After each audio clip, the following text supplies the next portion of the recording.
Hello everyone and welcome to Mentor Talks. My name is Asha Bay, your host from the Office of Alumni Affairs in ECA at the U.S. Department of State. Our office opens the door to the million-strong Exchange Alumni Network, professional development, and grant opportunities. Mentor Talks features Exchange Program alumni sharing their stories, mentorship, and advice. This is your opportunity to connect with these leaders and mentors, like today's guest, Jalina Porter, former Principal Deputy Spokesperson for the U.S. Department of State, and the first African-American woman in history to have served in that role. Ms. Porter is also an Exchange alumni through her service in the Peace Corps. Ms. Porter is going to talk about her time in Cambodia, how she manages diplomacy, service, and dance, and she will take your questions. So stick with us for answers to all these things and more. Welcome, Jalina, and thank you for joining us. Thank you so much for having me, Asha. I'm very glad to be back here. I know, it's great. You're here in the studio that you're very familiar with. Yes. Yes. So, I guess let's start out with talking about your experience in the Peace Corps. You were in Cambodia, which is also known as the Kingdom of Wonder. And you had when you were going there, I think there were some people in your circle who were not sure about you going to Cambodia, and then also when you got there, you also had some difficulties, but you persevered. Yes. So you want to tell us more about that? Yes, I'd be happy to. So when I decided to pursue the Peace Corps, it seemed, not ironically, like a foreign concept to a lot of people I knew at the time. No one in my family had done it. No one in my circle of friends, not a lot of people when I was at the business school at Howard University at the time.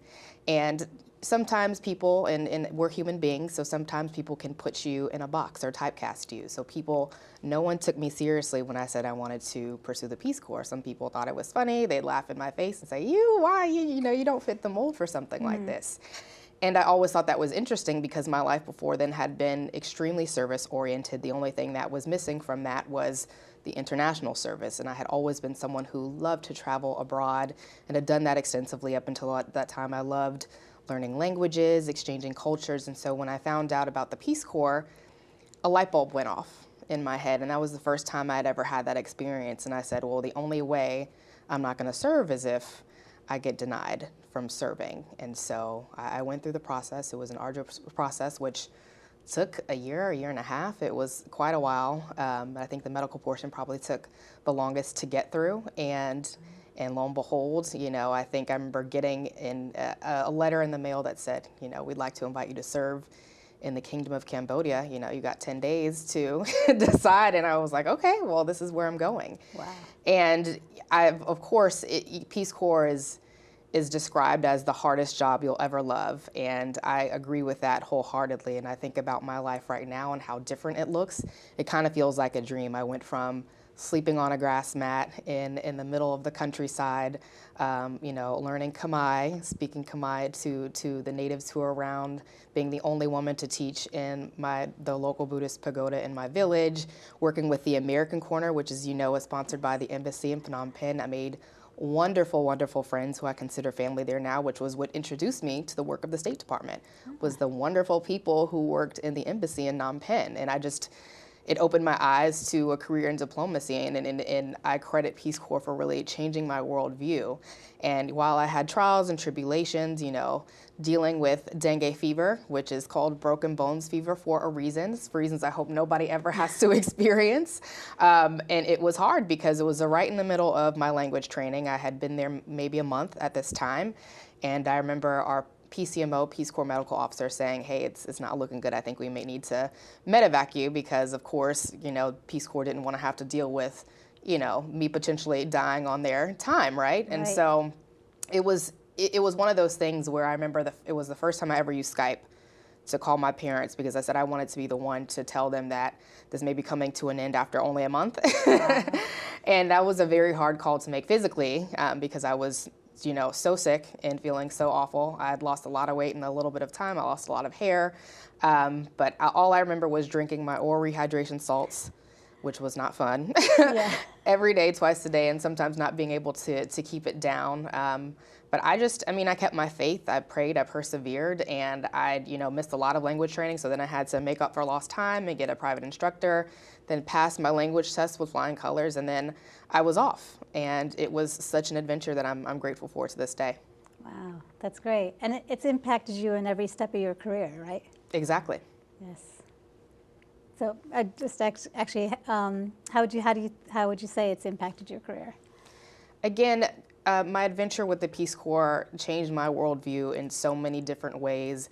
It made me even more courageous than I already was. It made me more flexible than I was and I needed to be. And I think in any workplace, you want to be able to be adaptable. It made me a lot more charismatic, compassionate, empathetic. And also because when you are told at a macro level, we want you to come and serve, and this is the capacity we want you to do it with. It was government to government, but when you are the volunteer, you are there on the ground, it's only right that you listen to the people who are there. So who am I, someone who's only there for 2 years, to say, hey, this is what I'm being told to do, and this is what I'm going to do? I asked a lot of questions. I wanted to be respectful to the people I was living with, the people that I was serving with as well and serving for in my community, and I just asked them what their needs were instead of assuming that what we were being told was the right thing to do, because at the end of the day, I wanted something that was going to be impactful and sustainable, but I was humble enough to know that it's not right for me to impose my values on someone else that I was only going to be with for a short amount of time. And so that was a huge life lesson for me that impacted me very early on, and I think a lot of people kind of tend to learn that later in life if they learn it at all, so that was really nice. Right. Yeah, that's true, and that's something that you can take with you to any workplace. Mm-hmm. Yeah. So we have limited time, Okay. but we do have 3 questions that we got from Exchange alumni Okay. in advance. And our first question is from Kashmir Dotson, who is an alumna of Spelman College, and she's also a Gilman Scholarship Exchange alumni. Mm-hmm. So let's hear. Thank you for being here and answering all of our questions. It's a wonderful opportunity. I have one question. How has your membership in Delta Sigma Theta sorority impacted your career trajectory and professional development? Well, Kashmir, thank you so much for your question, and also very glad to see a fellow HBCU alumna on the screen. I would say even before I took the journey to Peace Corps, of course, I entered membership in Delta Sigma Theta Sorority Incorporated, which is the largest African-American sorority in the world.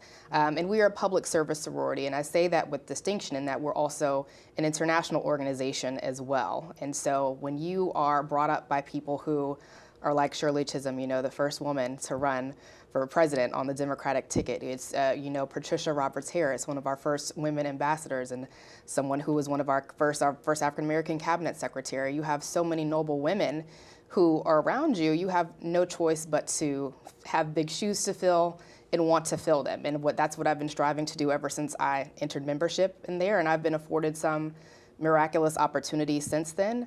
I've even had people like the Honorable Elaine Jones of the NAACP Legal Defense Fund as one of my mentors, and she's a living legend. And the fundamentals that I've learned, being a member of Delta is that you're someone who is giving but forgets the gift. You are someone who is privileged enough to know that you are entering into selected environments, but you're someone who spends all of their time not trying to please other people, but trying to uplift other people. And it's just been so inspiring to be around women like that at such a young age and have that influence. And I just knew, again, it was always going back to service at the end of the day. And so I think that was nice that it was instilled in me.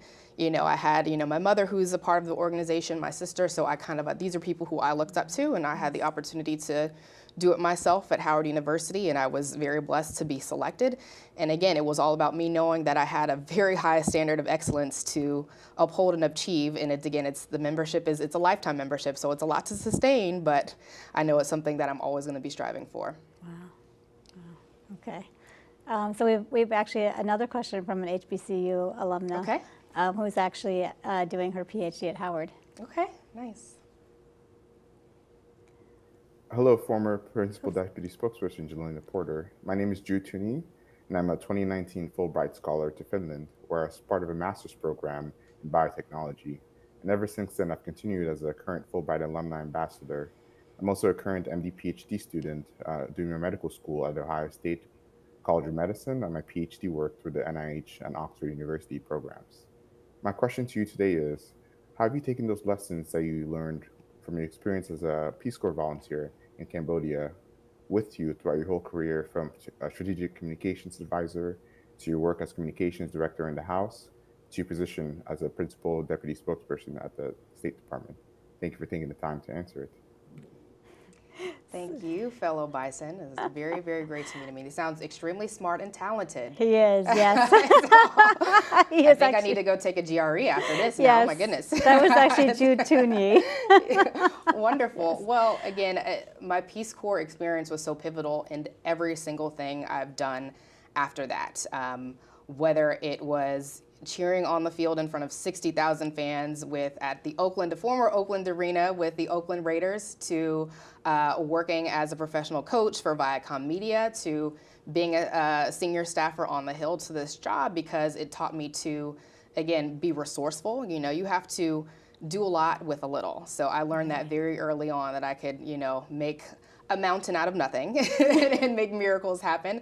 Again, the art of being flexible and adaptable is so key, and really, being on your toes at all times, because again, you never know what's going to happen. And I think we're in such an ever-changing environment geopolitically. I look at the time when I entered the Peace Corps was just right after the 2008 recession. And so again, there was a time where our budget actually froze when we were there, and it was really scary, because at the time we're like, well, if something happens, we're actually we're stuck here, right? Yeah, and so you have to really, again, be able to make sure you think on your toes and think short-term and long-term, right? You can't just have, I think, one goal going forward. I think for me, too, it's helped in a number of ways, because it's built so much confidence, because I know I can do anything after an experience like that. And what I've done thus far, I know that no one else has done, and I know that I've set a path that others can follow. And it's something that we're talking about being mentors, right? Yes. I never had a mentor. I never had anyone who I can call on and say, hey, I want to do what you do. How can you help me? But I was someone who I knew how to talk to people. I knew how to network. I was never afraid to ask questions. I never thought, I don't believe any questions are stupid or anything like that. I just was unabashed about making sure that I had the information I needed to make informed decisions and stuff. But it also made me even more fearless. I'm not afraid to take risks at all, because it's like, no risk, no reward. That's true. Very true. Yeah. Yes, and I was actually thinking about when you were talking about your career, just also how you've been very busy. Like when you were working on the Hill, you were a strategic communications advisor, then you became a communications director, but you were also professionally cheerleading for the Washington Wizards. Yes. So how did you juggle that, and why was it important to you to do both? Well, time management was definitely key. I think what was helpful at the time for me then is that the Hill had a recess. So, maybe that was the Friday before members left. We knew that our offices may close at like 4 or 5 o'clock. But even when there were days when there wasn't, recess, I made sure that I communicated very openly. And this was on the front end too. So any boss that I had, they knew up front. And if, fortunately enough, I worked for people who were very supportive of what I did. So there was no one who said, no, you can't do that, or that's not going to work. They were always very hospitable and were supportive, and made sure that we worked out a timetable for things. And it was on both ends too. When I talked to my coach, on the Wizard side, and there were times where, I had to be at the office much later and maybe have to miss a practice or come a little bit later to a game. Everyone was accommodating, but it was because I communicated effectively, and I made sure there was a no surprises rule. And I think everyone always respected that, and I was able to, at the time, live my best life, doing my passion, which is dance, and, doing my other passion, which is service. Oh, that's great. Yes, managing up is key. Yes, is very key. Okay, so now we have our question from Ashley Brown Greer. Okay. My name is Ashley Brown Greer. I am the founder and CEO of International HBCU Exchange Incorporated. I am a current doctoral candidate at Howard University. All right. And I am also a double Fulbrighter. I was a Fulbright English teaching assistant in Malaysia during the 2016-17 grant year. And in the fall of this year, I will start as a Fulbright research grantee to South Africa. Wow. And so my question today is, I am interested in knowing if there were any influences during your time at Howard University that led you to pursue the Peace Corps, and how did the Peace Corps prepare you for a career in the State Department?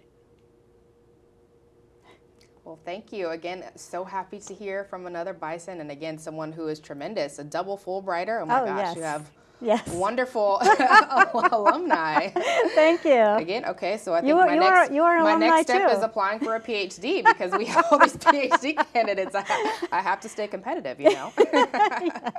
Well, I'm happy to answer that question. So number one, is hands down is Professor Smith, and his name is Professor Michael Smith, who was not only a Howard graduate himself, but one of the earliest Peace Corps volunteers who served back in the 60s. And actually, when I started at Howard, I was in the School of Pharmacy, Nursing, and Allied Health, and very quickly realized that it was not going to be the career for me. And so I decided between majoring in communications and marketing, and ended up choosing the latter because the schemes were very similar, but there was just a gravitas about the School of Business that was just unbeatable. And so I thought it was amazing to join. And so by the time I transferred in, I had a business orientation class, and Professor Smith said, listen, I know I'm supposed to talk to you guys about business and economics 101 and accounting and all of that fun stuff. He's like, but we're gonna learn about that later. I'm gonna take this entire class to tell you why my Peace Corps experience helped me climb the corporate ladder at IBM. And I just thought it was so fascinating because here it was this service-oriented program. It was international things that always piqued my interest, and I had never heard of it before. And outside of that, he brought in 2 returned Peace Corps volunteers to talk to our class, both of whom were African American, which was inspiring to see because it's, you know, there's still a small percentage of us who are in that program. And so from there, I started to do my own research. I think blogs were a pretty new thing, so I would look and read on Peace Corps blogs, and it just seemed like, again, you know, the hardest job you'll ever love, and it seemed like an adventure that was worth doing, especially when you correlate it to how all of these principles help you in the business world or for whatever you want to pursue, and I learned that firsthand coming out of the program. So I always credit Professor Smith for inspiring me and really, you know, giving us that opportunity, because at the time, Peace Corps headquarters didn't do any recruiting on Howard's campus. And so it was nice that we had someone who was like, listen, I'm gonna make sure my students know about this program and they're inspired to do it as well. And the second question as how has Peace Corps prepared me, I think I may have hit this a few other times, but I just wanna underscore that Peace Corps, again, gave me a rock solid foundation to, you know, gave me confidence to say I can do whatever it is I put my mind to, right? I mean, again, I don't think I've met anyone who's had quite the trajectory that I've had, but again, because I had the skill sets before going in there, and then, you know, the experience of you know, life and death, the experience of, you know, figuring out a way out of no way, the experience of, you know, being in a brand new country at the time. We were, I think, the newest country in the entire program. So we were very much a guinea pig cohort of people who were there and dealing with people who may have left, you know, sooner than planned, and then having to switch gears. I know after my first year I was reassigned because the couple who was in our provincial town, you know, left a year early. And so again, always being on your toes and being open to change and being adaptable has really helped me in the long run. Wow, that's exciting. Yeah. Yes. So, so I think we have some more questions for you. What advice would you give someone also considering a career in public diplomacy? I would say go for it. Life is short. If it's something that you love, don't hold yourself back. If it's something that you know you're good at, don't waste your skills or talent. If it's something that you know you want to do, again, seek mentors who you know are there and may be receptive to you. Ask for advice, ask for help, ask for feedback. Sometimes you're in establishments that's hard to do, but if it's something like this, I know, for instance, myself, you know, when I had, you know, or have my own business, but when I first started it, what I do with people is like, if I record them, I say, hey, we're going to watch this recording and we're going to critique it together so that we know how to improve next time, because it was the same for me. I was a student athlete. I did varsity track for 4 years in college. I did my varsity dance team for 3 years, but my dad was someone who, as a former professional athlete himself, would sit me down and be like, hey, you thought you were doing really good, but I saw you mess up here and there. So I learned these fundamentals early on, and it's something that I've carried on in life. And I think, again, you should always go for your dreams and never settle. Never let anyone tell you that you're not a good fit. Never let anyone try to deter you. I think if you are looking for mentors, a good rule of thumb is that someone should be inspiring you to do something. Someone shouldn't be telling you that anything is out of your league or that anything is out of reach. Right. I agree. Yes. And well, yeah, so you were speaking about your business. Can you tell us more about it? Yes, Jalina Porter Communications, LLC, which I launched Juneteenth of 2020, and of course had to put on pause when I took this assignment, and my most recent assignment as Principal Deputy Spokesperson. And again, it's not been that long, only a week, and I'm back at it. So I'm excited to be doing that. I was doing that while I was on the Hill, and the job before that as well. I've got the opportunity to train women elected officials all over the country at the state level, some of whom are even members of Congress right now. So that's a proud talking point for me. I've got to train individuals, organizations, and obviously now even diplomats. So it's something that I'm really excited to do and leave a legacy behind for. Wow, exciting. That's cool. And yeah, you were also speaking about mentors. How has mentorship helped you in your career? So mentorship for me has always, it's actually been the reverse for me. I feel like I've had a lot of menteeship. So for me, as someone who came to Washington or came back to Washington as an adult after the Peace Corps and after working in the private sector, but knowing that I wanted to get back into public service, I didn't have anyone to turn to who was in this field and who could really guide me. And, there were so many times where I would knock on doors, where I would send emails, ask for people to look at my resume and critique it, ask to go to coffees, ask for very low-hanging fruits. And so many people either ignored me or shut the door in my face until I became, I guess, an equivalent in their eyes or, had a good enough title. And then these same people were, either asking me for a meeting with my boss or asking me for Wizards tickets or what have you. And I'm not someone who's spiteful at all. So I would always, again, I believe in giving and forget the gift, right?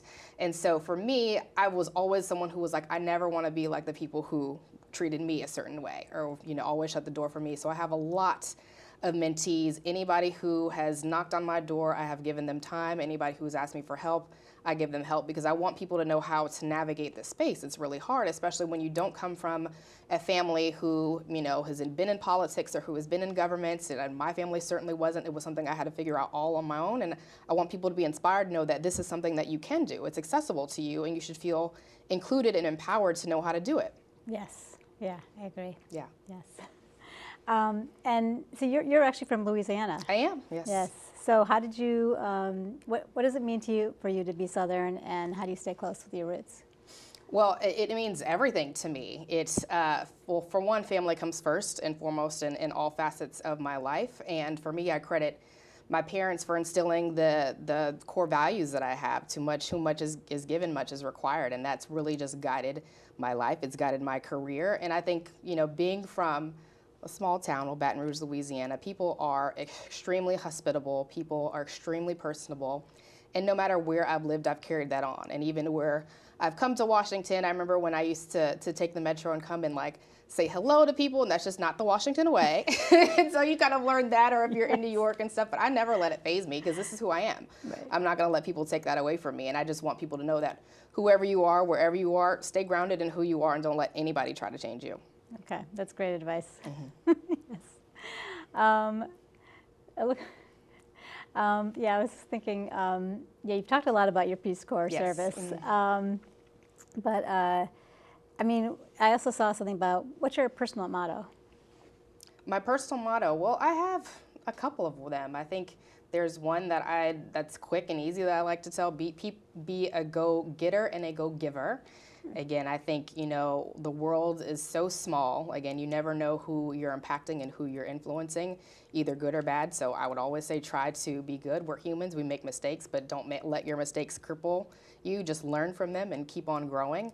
I've always said that I think, the living on planet Earth, we need to make sure that we are doing our parts too. So, I mean, being an advocate for climate resiliency. I think one of the last videos here I did was with Secretary Kerry, so that was nice. I think I talk about legacy building as well. While I don't have a family myself now, I intend to one day, but I'm very, very passionate about the legacy that I'll leave behind. And, whether that's big or a small imprint, it's something that I know I want to be a part of this, wider global community, and it's something that I want to carry on for a long time. Yes. Yes. Yeah, speaking of, what were some of your favorite moments here at the State Department? Some of my favorite moments actually were right here in the studio. Thank you to the amazing crew that are here behind the scenes. You do phenomenal work, and as they know very well, this is not easy.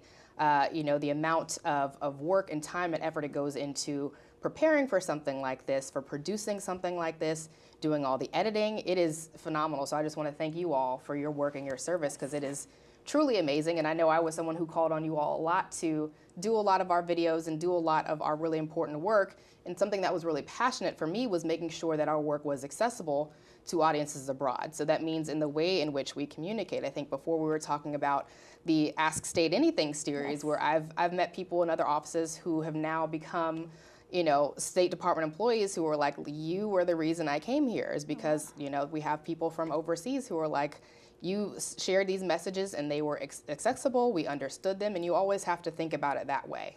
How many people can you reach? You want to make sure that, you know, my family in Louisiana or people in the Midwest, you know, understand and know and care about what we're doing and how it may impact them, even if they have other issues. We're all dealing with COVID-19, we're all dealing with a mound of personal issues and stuff, but if you make it accessible, if you make it fun, if you make it a lot less intimidating than it's traditionally been, you're going to attract a lot more of a greater audience and have a lot more impact. That's true. Yeah. Yes, that's very true. Yeah, actually, I was going to give a shout out to Kashmir because she was part of she and a couple other alumni were part of a grant. They won a grant from our office from the State Department to expand the reach of exchanges and to increase the diversity. And it's called We Represent. Oh, nice. And also it's going to be her birthday in 2 days. So. Well, happy early birthday. That's wonderful. Yes, but yeah, we have a lot of exchange alumni actually working on these types of projects. So it's exciting. Yes. It looks like we have another question.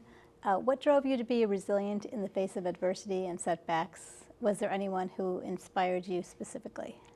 Well, I would say adversity and setbacks are a part of life, and I'd say in my early 20s, when you're just first coming out of school, and for me that was in the Peace Corps, where I was facing real life hardships, I'd say not the worse than most, but you know, I'd have, you know, I was what I call a quadruple minority. I was a young woman, I was Black, I was American, I was Catholic in a place that was male dominated, that was Cambodian, that was Buddhist. And when you literally, when women would go and fill out a job application, the only two options for a woman was either teacher or housewife.